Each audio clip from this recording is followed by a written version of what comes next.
Hey there, Mama Work It Tribe. I'm Marissa Lonick, working mom of 4, lover of all things flow, family, and fulfillment. You're tuning in to the Mama Work It podcast, where we take aim at overwhelm, mom guilt, and exhaustion and swap them out for big dreams, belly laughs, and productivity that actually fits into your life.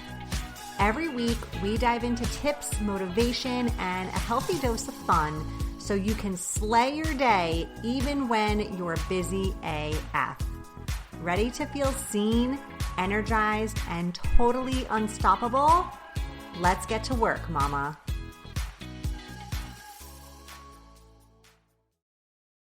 Hey, mamas. Welcome back to another awesome episode of the Mama Work It podcast. So glad you're here.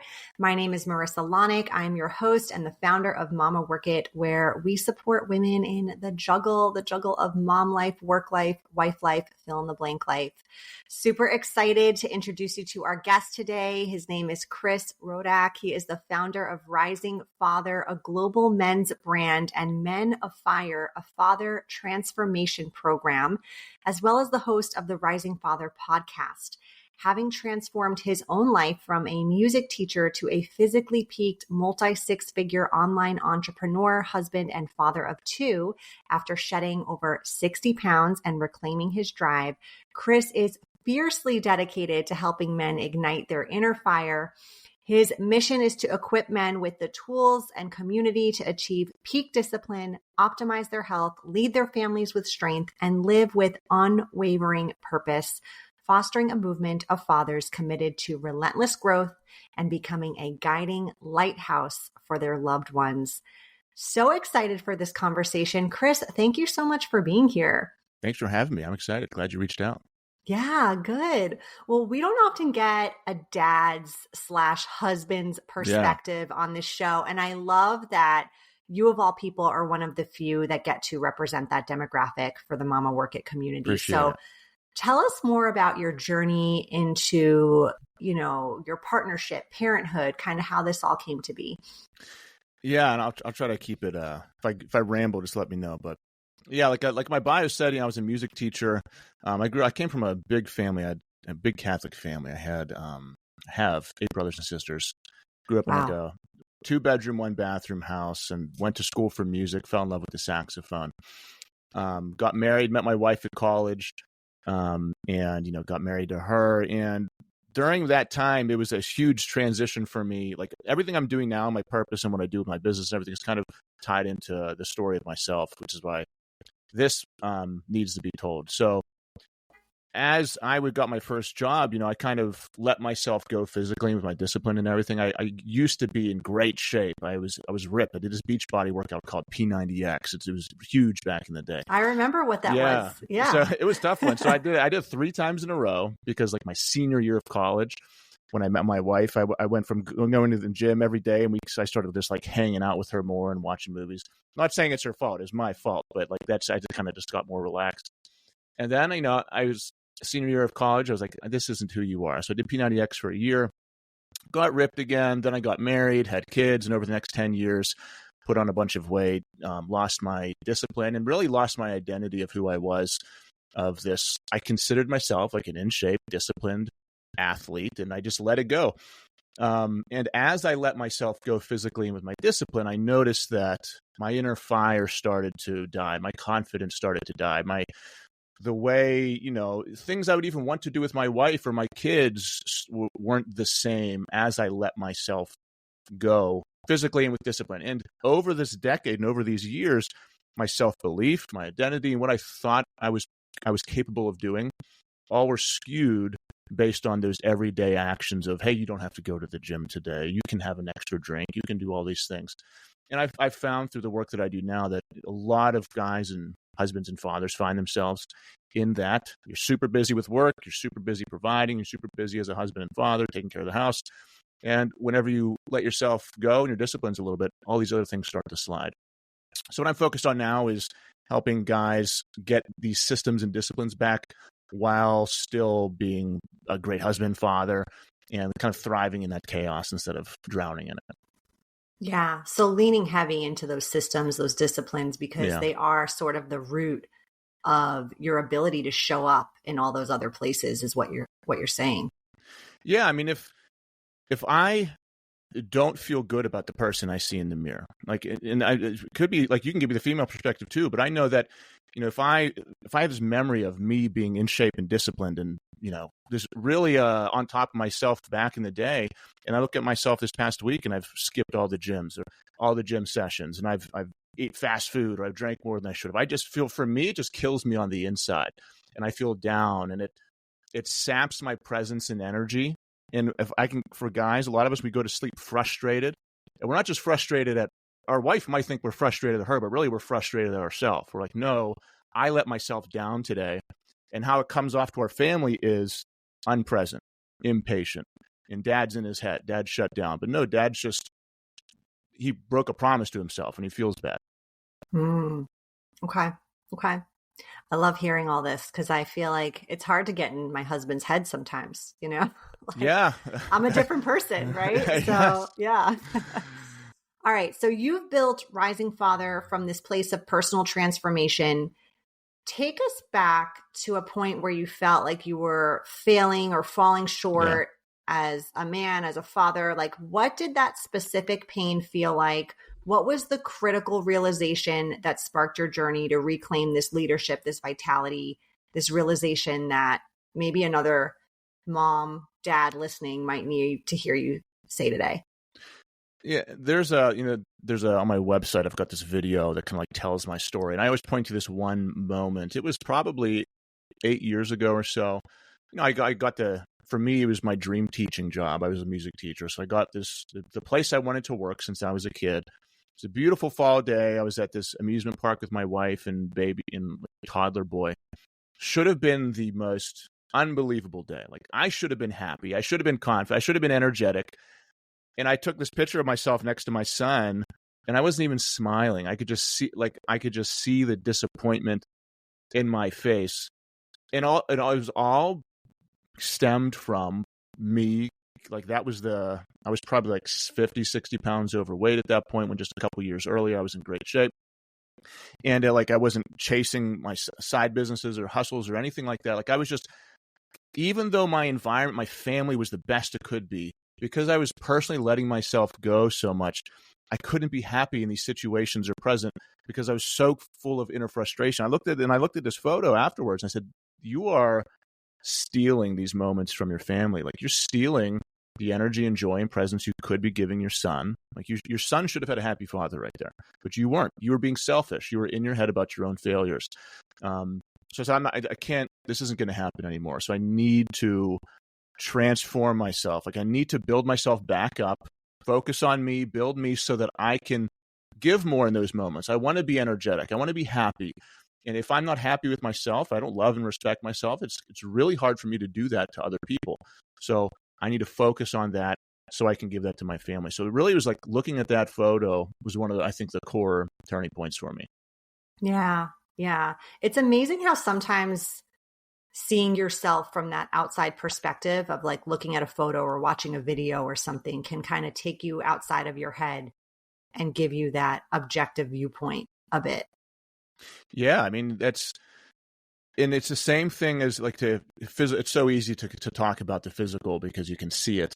But it's the same thing as if whenever you slowly lose weight, slowly gain weight, your wife might not see it because she's with you every day. You might not see it, but whenever you see that before and after picture, you're like, oh my goodness, I can't believe I used to look like that, either in a positive way or a negative way. Like, oh, I'm in such better shape, or oh my goodness, I didn't know I put on that much weight. I let myself slip that much. And one thing I encourage, we do weekly projects in my group for these fathers. And one thing I had them do was, I said, all right, I want you to take your phone and I want you to put it on voice recorder. And whenever you're frustrated with your kids, I want you to put it down on a table and hit record. Record for 5 minutes, and then later in the day, listen to yourself. Because I want you to understand and listen objectively to how you're coming off. Like, you think you're coming off a certain way. How do you actually sound to an outside person?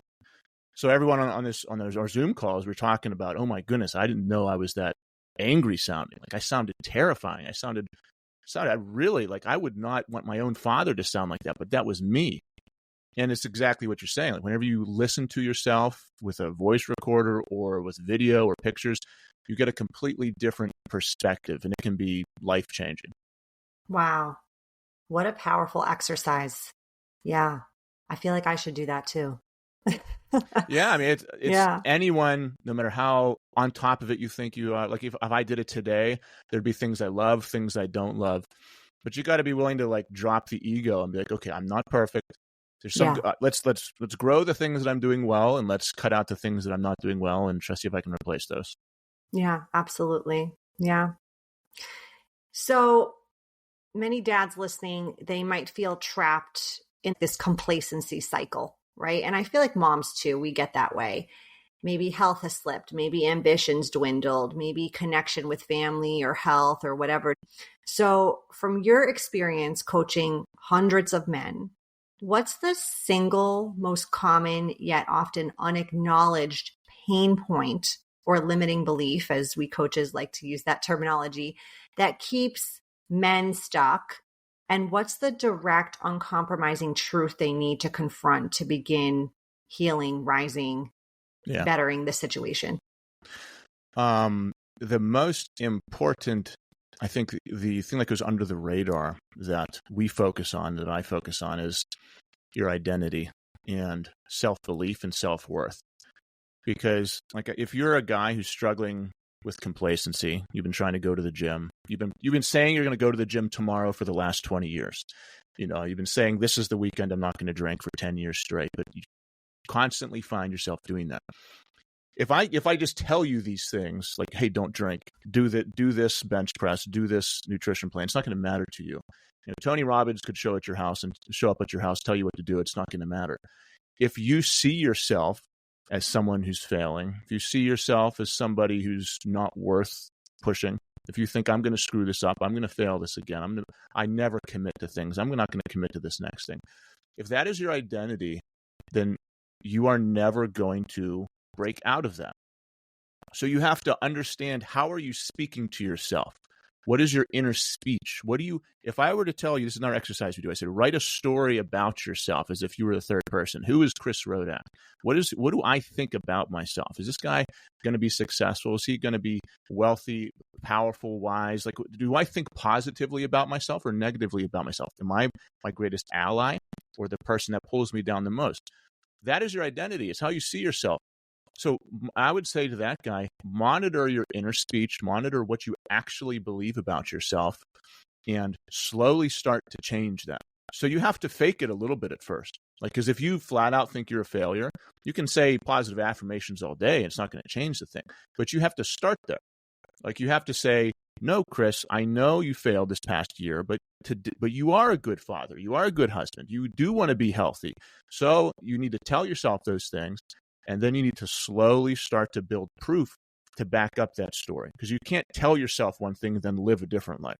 Like, if you say, no, I'm a good husband, then you have to say, today I'm going to do this thing to prove to myself that I'm a good husband. I know I snapped at my wife and made her feel like crap yesterday, but today I'm going to be different. And I'm going to, I don't know, flowers, or I'm going to do the dishes for her. I'm going to clean the kid, whatever your wife really could take something off her plate. Like, I'm going to prove today that I am that guy. So it starts with shifting your perspective and then actually replacing those habits. And if you do that over time, it can compound into more self-confidence, self-belief, and a different self-identity. Yeah, for sure. For sure. I want to challenge this question for a minute, because I feel like this makes so much sense theoretically to all of us when we hear it, but it is so challenging to implement a lot of the times, because these are deeply rooted stories we've been telling ourselves for years. And so for you, for example, like, you had been in great shape before and you let yourself slip. And so you had that proof beforehand that, like, you could get back there. You've seen it in yourself. Mm-hmm. What if someone hasn't had that in their past? Like, that's got to be a bigger hurdle to jump. What do you tell those guys? Absolutely. And that's common. There's a guy who joined us last week. On our call, I asked him, I was like, have you ever been in great shape? Or how long has it been since you have? He's like, no. I've never been in great shape. Mm-hmm. So that's very common. There's some guys who live like that, and then they realize at 35 or 40 or 45, hey, I don't want to be like this till the day I die. So the prescription for that is just start small, because you can't tap into that reservoir of memories and say, I know this man's on the inside. So you need to just like many other people have said, just hit your alarm, set your alarm, get out of bed when you promised yourself you would. If doing a 60-minute workout at the gym is too much for today, just get down and do 5 push-ups. If you haven't done 5 push-ups for the past 3 months, then this is going to be a small win for you. And then your self-belief and confidence and identity can't be tied to your results and what you accomplish, because you don't have that yet. It has to be to your habits and what you're doing. And this is, I prove to myself that it has to be like your aspirations. I want to be a better person, so I'm going to do everything I can to strive to be that. I won't reach perfection today, but I'm going to strive for it. So it's brick by brick, slow win by slow win. And then if you do that over 12 months, then you will become that person. Then you will have that concrete memory. Just an example, there's a guy who joined us a month ago, and we did a fasting challenge in my group. Any time limits you want. If you've never fasted before in your life, do 12 hours, do 18 hours. If you have, try to go for 3 days. Like I did 3 days, some other guys did 3 days. Guy, he was one of those guys. He's never been in shape before. He came in, he's like, no, I want to do 3-day fast. I was like, you don't have to, man. He's like, no, I want to come in on fire, do 3-day fast. He did a 3-day fast his very first 3 days in the program, and it just set him off. Like he's been crushing it ever since. He's down 15 pounds. He said, the relationships are changing because he feels so much more confident, he feels better. So now he just challenged himself, and that little bit of proof he gave himself is going to start to slowly build momentum. Yeah. Yeah. And he sort of had this different mindset coming into that, is what I'm hearing you say, right? It's like there was no volleying on whether or not he thought he could do it. He was like, no, I'm doing it. Yeah. Yeah. It's like dipping your toe in the pool or just jumping in. Right. It's like you can dip your toe in from different personalities, different risk factors for sure. Yeah. Yeah. Yeah. All right. So the word sacrifice, often synonymous with fatherhood, often very synonymous with motherhood, I will tell you. But it leads to resentment. It leads to burnout. How do you teach your clients to differentiate between draining sacrifices that diminish them versus purposeful, selfless sacrifices that like build their legacy, forge them into leaders for their families? What does that shift in perspective need to look like in practical daily terms? And I think all that has to do with your perspective and how you are framing what you're doing. Because I will hear from fathers, I get no appreciation. I do all these things and I get no appreciation. And I'm if you read my content, like the way I help fathers is by telling them what I consider the truth and by challenging them to be better. So I'll just say, suck it up. You don't need it. Like, this is what you signed up for. You need to sometimes, like, you'll have a full cup. Sometimes you'll be giving from an empty cup. But, 18 years from now, when your kids are gone, you can seek appreciation. You can seek those things. But right now, you just might not get it. And if you want to be a selfless leader, it means you're doing it for a greater purpose, more than just a pat on the back. So cutting the lawn, taking the trash out, whatever you consider a dad duty, if you are doing that so your wife says good job, or for a pat on the back, or so someone thinks you are a certain way, then you're basically a yes man and you're playing the nice guy role, and you're also changing yourself to, you're saying, I want to be this person so I get this reaction from somebody else, instead of I'm doing this because this is what I believe and this is what I choose to do, which also that can take us down a wormhole.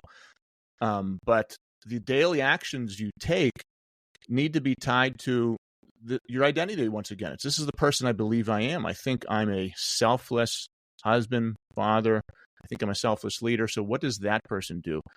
If you're a general of an army, you don't like give an order, do a project, do your thing, and then say, did everybody see that? Everybody, I'm sure there's some people do, but that's not what a leader does. If you consider yourself a leader, it shouldn't be, I'm going to lead if I get this in return. Like, I'll do this nice thing for my wife if I get this in return from her. If it's a transactional relationship, then you're not doing it selflessly. You're actually doing it selfishly. It's like, well, I'll give my wife these flowers so that I can get, it can't be like that. Like, that's the difference. It's either you're doing your daily actions with a selfish perspective or with a selfless perspective. And that can offend some people. That can definitely challenge some people. But in my experience, that's the difference. Mm-hmm. Yeah. I'm kind of relating this back to sort of like an intrinsic motivation versus an extrinsic one. Yeah.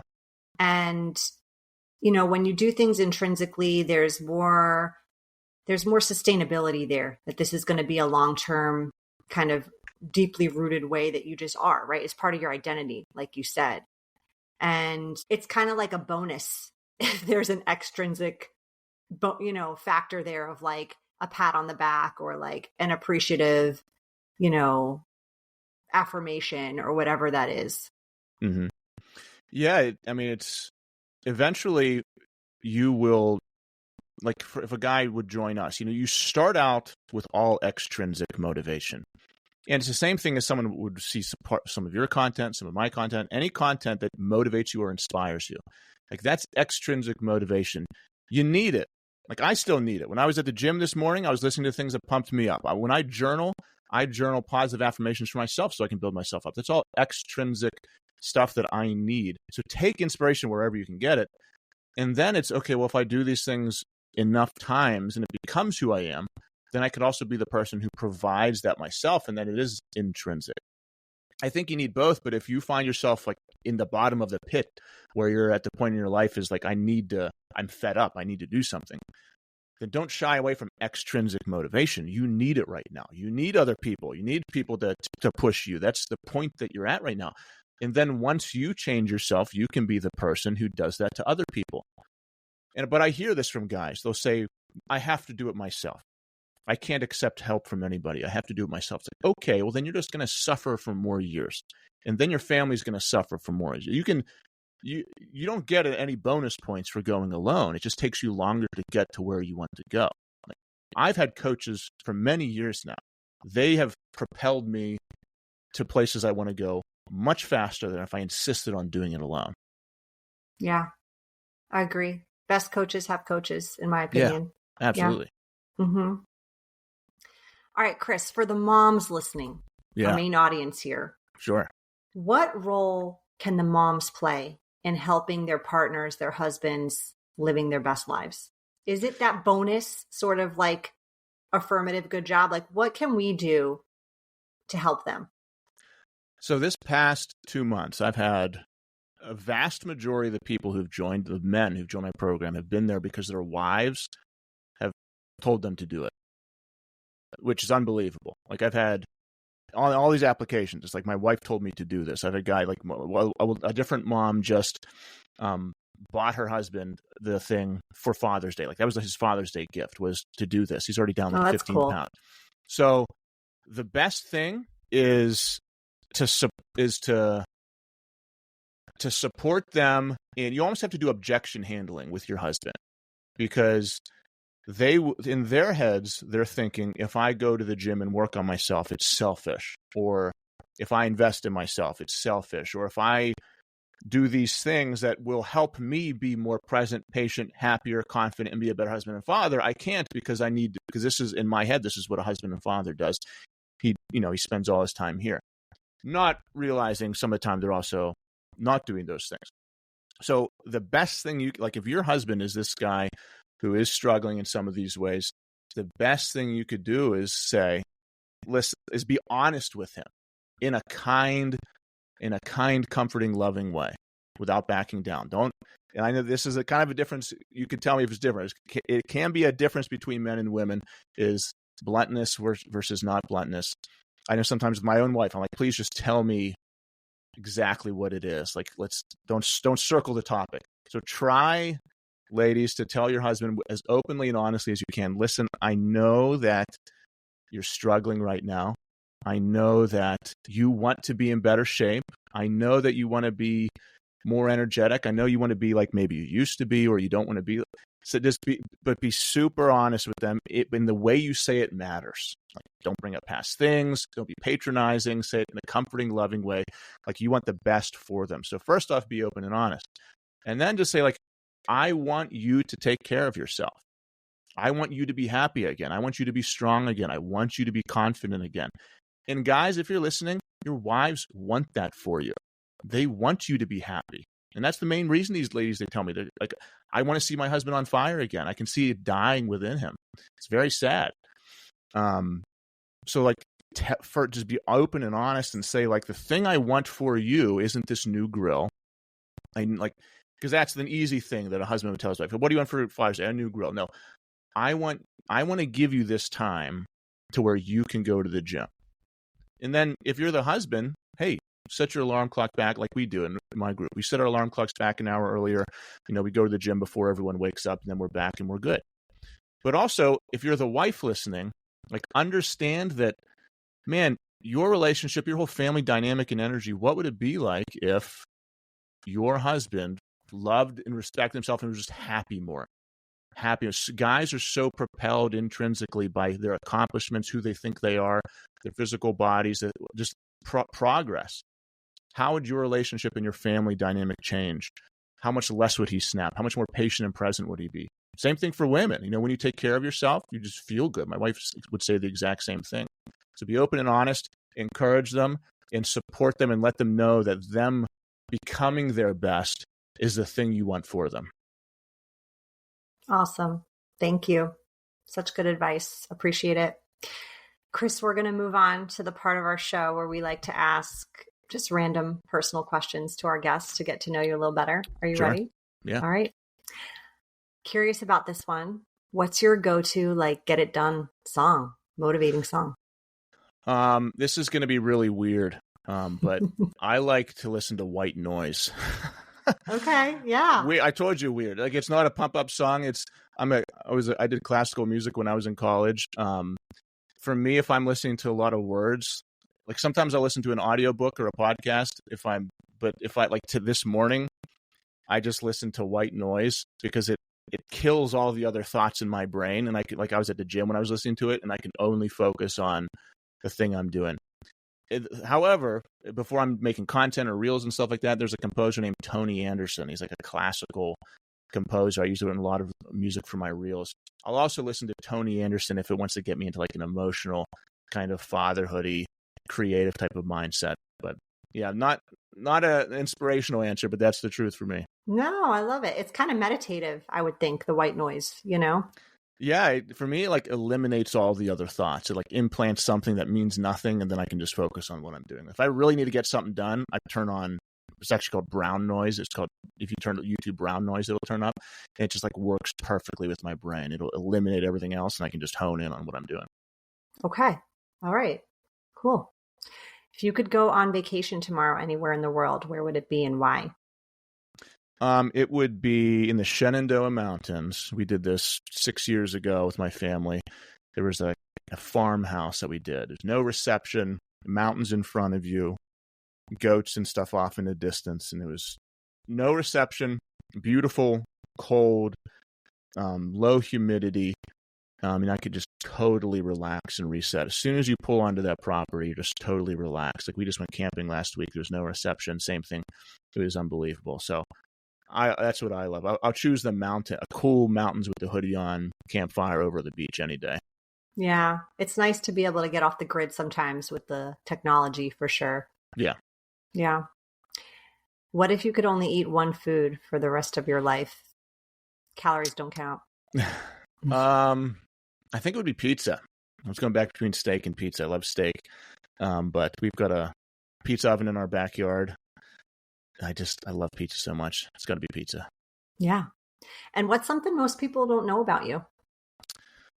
When I was in 4th grade, I was the first place winner of a 5-mile race. I went from almost last place the year before to first place in 4th grade. And that's one of those things of proof that I always carry with myself, as I did it. Love that. What a great story. 5 miles. Yeah. Wow. Yeah, it was a long one. Yeah. Chris, well, thank you so much for being here. Tell our listeners where they can find you, where they can learn more about you. If the mamas listening want to gift this to their husbands, where they can get it. Instagram is my biggest platform where I've got the biggest following and where I'm the most active. Like always posting to my stories. I post like 2 or 3 times a day. So if you follow, it's just Rising Father on Instagram. That's also the best place to contact me. You can just send me a DM. Like if there's any place that I'm checking, it's not email, it's none of that stuff. It's like my Instagram DM. So if you send me a message there, that's the best place. If you Rising Father podcast is good. Everything I post on Instagram gets reposted on like, TikTok and Facebook and all those other places on YouTube. But if you want to reach out, Instagram's the place. And then there's links to the website and all that stuff is on there. Awesome. Thank you so much for being here, Chris. Appreciate it. Yeah, you bet. Absolutely. Thank you. That's a wrap for this episode of the Mama Work It podcast.